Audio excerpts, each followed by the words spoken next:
Absolute insanity. Full time at Old Trafford. Manchester United 3, Aston Villa 2. In an incredible comeback, down 2-0 at half time, but for an hour of that game, we were all over those villains. They were under pressure. The crowd, the Old Trafford intensity was on top of them. Garnacho was on top of them. Rashford was, Højlund was, Eriksen, Bruno, Mainu, Evans, Varane, Wan-Bissaka, Dalot, Onana. I just named every single player that started because they were all on top of them. They were pummeling them. That, against the top 3 side in the Premier League, was inspirational. It was class, and it was absolutely electric. What a performance.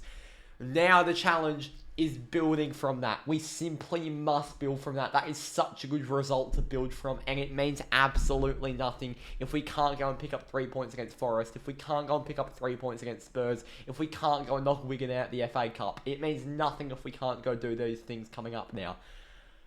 Up the fucking lads. Let's get into these player ratings. Wow.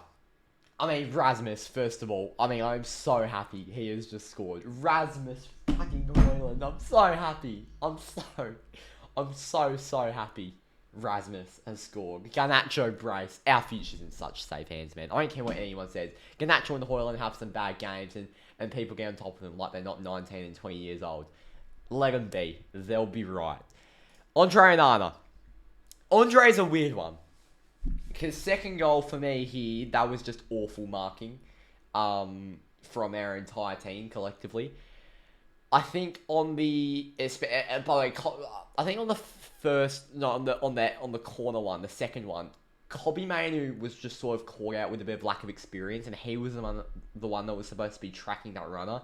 It was Dendoncker that scored the goal. I can't remember who the runner was that put the ball in, but that was Mainoo's man, and there was a clip that zoomed out a little bit. Mainoo got blocked by Konza off the ball, and it was just a bit of inexperience. So, it's probably Kobbie's fault. Well, I won't blame it on Kobbie. It was the whole team. It was poor marking. Onana couldn't have done anything. The first one, he has to rush off his line.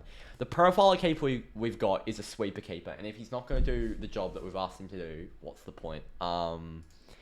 That being said, I thought his distribution was brilliant, and no joke, he almost got 3 assists. Like, he almost got a few assists. His distribution was really, really good. And what a surprise, when you don't have McTominay playing, who hides in midfield. When you've got Eriksen and Mainu and those number 6 and number 8 roles that present to the keeper to play out from the back, shock, we actually play really well. Onana's still probably going to be a 5 for me, purely because of that first goal, but I thought his distribution was actually really good. Aaron Wan-Bissaka, solid 6.5. A really solid 6.5 for Wan-Bissaka. Again, going forward is not his strength, but defensively, putting those challenges in from behind, he is absolutely flawless. Doesn't put a foot wrong, Aaron Wan-Bissaka, at ground level. Raphael Varane, probably got to be a straight 6. I wouldn't go 6.5 because I thought he was one of the main men on the goal that really could have done better, on the corner goal, the second goal. But apart from that, I thought it was a Rolls-Royce performance. I thought he did a job quite well. Johnny Evans, for me, has to be a 6.5. In fact, I am going to give Johnny a 7 because he's 35 years of age. He's not tipped to do well at United. He was tipped to be 6th choice centre-back that maybe got 5 minutes throughout the whole season, and he started about 6 games for us, and that was a brilliant, brilliant display. He was our best centre-back, probably our best defender. He blocked some crucial goal line clearances. His positioning was absolutely fantastic. I'd say he was United's best player behind Garnacho today. Dalot, again, 6.5. I thought down... for some reason, Dalot at left back against... He's very bipolar at left back. I remember the Arsenal game at the Emirates. I actually thought Dalot played really well against Saka at left back. He shoved Saka in his pocket at left back.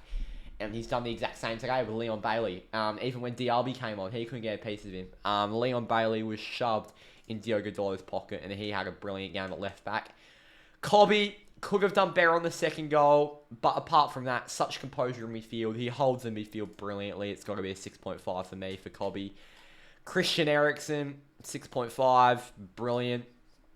It's just so... I'm not going to get carried away with these 7s and everything, but a 6.5 is good. Like, a 6.5 is good. A 7's hard to get. A 7 is you've had a really good game. And I think Johnny had a really good game. A 6.5 is not bad. You actually had a really good game. A good game. Eriksen, The different... See, after 60 minutes, he gets gassed out. But for those 60 minutes where he's at his best, he presents to the goalkeeper so he can play out from the back. He pings long balls to the wingers. He opens up the play. Him and Bruno complement each other so well. What a performance from Eriksen. I can't lie, I was very worried when Amrabat was out with illness. And we had to play Eriksen and Manu double pivot because it was just really, really weak. And slow. But it worked out brilliantly in the end. Eriksen's so good on the ball. Bruno, again, 6.5. I thought Eriksen and Bruno had very, very similar games. I thought they were fantastic on the ball at breaking the lines, opening up the play down the wings. I thought it was a really good game from both of them. Garnacho, 8. Man of the match. Brace, Starboy, Viva Garnacho, raining down the wing. Here United seeing whatever. Just him. What can I say? Marcus Rashford, I am going to give a 6. I like that. I thought the rating was going to be really low for Rashi, but I thought he played really well. He was really, really unselfish. He had a lot of confidence. He almost scored a couple goals. It was a bit like last season. The way he was getting around, who was on it? Konza. The way he was getting around Desiree Konza and Diego Carlos and getting those shots off just wide of the goal from Martinez. He was really, really ambitious. He was smart with his decision-making, whether to shoot or pass the ball. He actually he either got the assist or assist to the assist for the Garnacho disallowed goal that was really close. He opened up the play so well. Brilliant game from Rashford. And we've got to stick with that front three now because Anthony just provides nothing that Rashford provided today. Rashford, Højlund, Garnacho. Stick with it. Rasmus, it's got to be a 7, doesn't it? I think it's going to be a 7 purely because he scored the goal. Rasmus, he got in so many areas, and I think it was credit to Garnacho and Rashford and Eriksen and Bruno for attempting to deliver. To be fair, even Dalot, I thought, tried at times on his non-preferred foot to try and deliver to Højlund, and we did try and deliver, and his goal ended up not being from a delivery, but just a really good piece of finishing from year number 9 that you want. And yeah, really good performance from Rasmus. Did his job, got us the winning goal. He's going to be a star. I've got no doubt about it. It's been a slow start, but when you've got no one who serves you, it's always going to be a slow start. I love Rasmus. I didn't notice these lads. Cambuala. Dan, can I just quickly say something about... Actually, maybe he can get 6.5. Can I say something about Dan Gore? I've always really rated him whenever I've seen him playing pre-season in the academy, and I'm so pleased they've given Gore an opportunity to try and shine. I hope he can make it in this team, and I think he will make it. I think technically he is one of our most gifted players to come out of our academy. I really highly rate Dan Gore. I hope he gets more playing time in the future. Premier League debut. Congrats, Dan. Eric, I thought the subs were really good. I thought the team selection was really good. Dropping Anthony, dropping McTominay.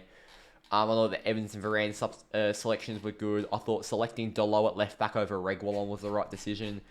I thought the Villa... I think Villa are so focused on playing that offside trap that they got us so many times that if you just keep playing those long balls, Carlos and Longley aren't necessarily the quickest centre-backs. Ten Hag knew that. Digne didn't play, so it even made it easier with them not playing Moreno to play those long balls. And we played our style brilliantly. We were knocking it around midfield. We got it out to the wingers. We got it central. It was just really quick movement. The centre-backs were on the ball. The goalkeeper was on the ball. 7.5 for Ten Hag today. Really good managerial performance, it must be said. We went 2-0 down, and he actually adjusted on the run. I know he's the man. We do not sack this manager. When we were 2-0 down, I got asked in my chat, do we sack this manager? Absolutely not. I'm fully behind Erik Ten Hag. Man, the match Garnacho. That's quite simple. If it's not Garnacho, who is it? It's Ghana.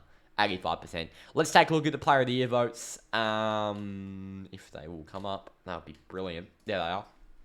Ghana gets 5. Johnny Evans gets 4. What a season he's having. Rasmus Højlund gets 3. Christian Eriksen gets 2 in his return to the team. And Bruno Fernandes gets 1. Let's take a look at the leaderboard. Dalot still sits on top, 4 votes ahead of Harry Maguire in second. Instead, Andre Onana in third, tied third with Bruno Fernandes. It's just those games that Onana has had where no one else has played well, so he's ended up getting votes. That's why he's there. He's tied with Bruno on 32 and Garnacho sitting in 5th, 5 votes off 4th. He sits on 27 votes, but it's a 4-vote gap between first and second, Diogo Dalot and Harry Maguire. Thank you all for watching. Up you Reds. What a performance. That is my last player ratings for the year, I believe. So thank you all for the support this year. 2024 will be bigger and bigger than ever. Look out for a few more videos over the coming days and leading into the new year. I wish you all a happy new year. I hope you all had a great Christmas. What a win from the Reds. I will see you for the next player ratings and United watch along. I'll be missing the Forest United game. I'll be able to watch it, just won't be able to stream it or do a player ratings for it because I'll be in New Zealand. But I will be doing a watch along and player ratings from my hotel room in Auckland for the Wigan game. So yeah, I will see you all then. That'll also be a mix-up because Anana won't be playing. Deer will, because Anana will be at AFCON. That'll be interesting. I'll see you all next time. United!